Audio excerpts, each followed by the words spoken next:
watching the news of the Bourbon Street terror attack may leave many in our area feeling overwhelmed and stressed. And it's always important to take care of your mental health, but especially during times like these. That's why we have Dr. Holly McKenna with Dara Wellness joining us now to give us some advice on maybe stopping the scroll for a minute and how to handle taking in all of this information, especially when it's not good news. Right? It's been a rough couple of weeks. It really has. When we have these things coming on the news, they do trigger us.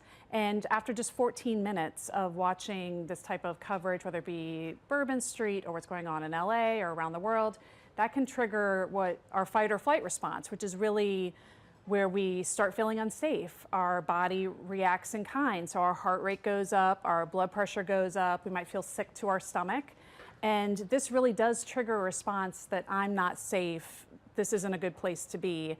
And that's just from watching. It just takes about 14 minutes for that to start happening? That's it. It probably takes less time on social media. I know we were talking about that at the break. Yeah. It's kind of easy to go scrolling, especially when you have small children. You don't want them to see what's going on. Yeah. And about 50% of people do get their news that way.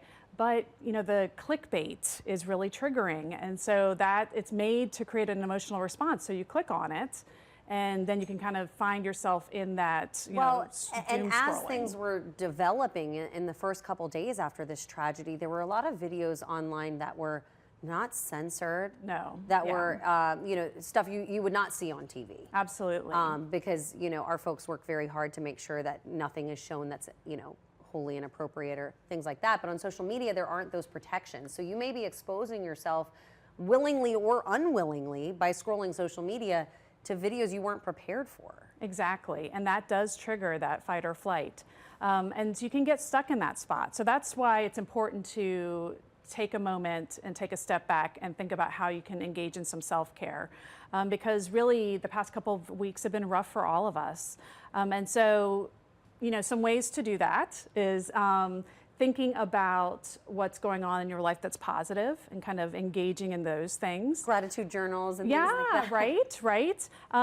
I always love thinking of Mr. Rogers when he talks about how his mom told him to look for the helpers. Yes. So I find myself doing that now as a grown-up when I see, coverage about the fires or coverage about Bourbon Street, looking at how people are stepping up and doing things to help. And that's something we can do here locally, is doing the positives, being, what can I do to help change the situation? Can I donate? Where can you? Can I donate blood? Can I cook a meal for first responders? Can I just go and be present with folks who are praying and remembering?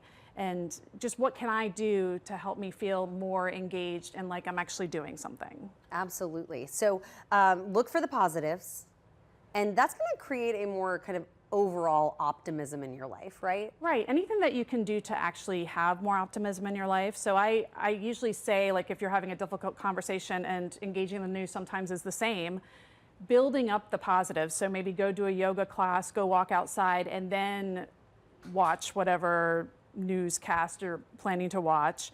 Maybe watching an earlier newscast so it's not close to bedtime, so you're not up all night kind of worried about what's going on. Sure.